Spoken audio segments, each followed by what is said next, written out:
read something interesting this week. It's in a little book called The Faith of Our Fathers. It's kind of a historical account of the founding fathers' attitude towards Christianity with regard to the government, why there was a separation of church and state, why they didn't even place in the Constitution or the Bill of Rights a reference to Christianity. They wanted people to live by virtue of their conscience before their God.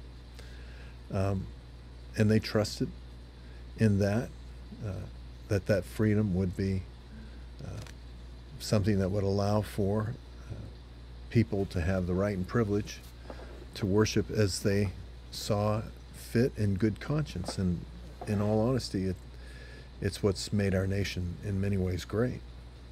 But it was interesting what this particular author said about George Washington. He said that he held power as though he didn't hold it at all. He would wield it, to be sure, it says, but would not cling to it, lust for it, or refuse to let it go. In fact, this one author, Benjamin West, was told the story of a conversation he had during that period of time with King George III, who asked during the Revolution what General Washington would do if he won the war. And West replied that Washington would no doubt return to his farm. And this startled the king, and he said if he did that, he would be the greatest man in the world. Interesting. Kind of like the Lord, who was in the form of God, but didn't think it was something to cling to hold on to. He was willing to give it up. What a picture of leadership. Leadership is not about how much authority you have. Leadership is about the humility of understanding your relationship to the God who saved you. What a picture of what our testimony as believers in every realm should be. When Jesus said, I didn't come in Matthew 20:25 and on to be served, but to serve. What a picture. When he told us, his disciples in John 13 and verse 17, after he'd washed their feet, you're not going to be happy unless you do the same. What a picture. I don't know how else to describe this. What does it say to the world when we, as individuals who love the Lord, have a certain degree of authority by virtue of our relationship to Christ, but we don't cling to the power? We serve others. We do as the Lord did by virtue of his example. We serve others. What does it say to the world? Which, by the way, is completely power-based. I think much of what's going on in the current election cycle is people desperately trying to cling to their power. However you want to look at it, on whichever side you want to see it, it doesn't matter. People desperately trying to cling to power. That desire can do a great deal of harm, a tremendous amount of harm.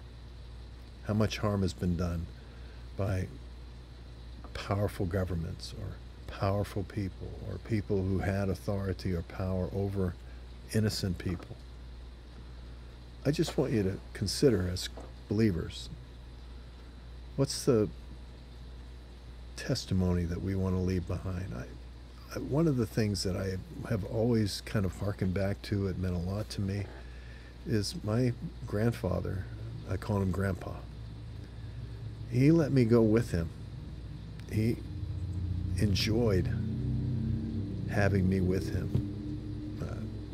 Whatever it was, milking the cow, slopping the hogs, going to the tobacco fields, riding on the tractor to just, get down to the river, whatever it was.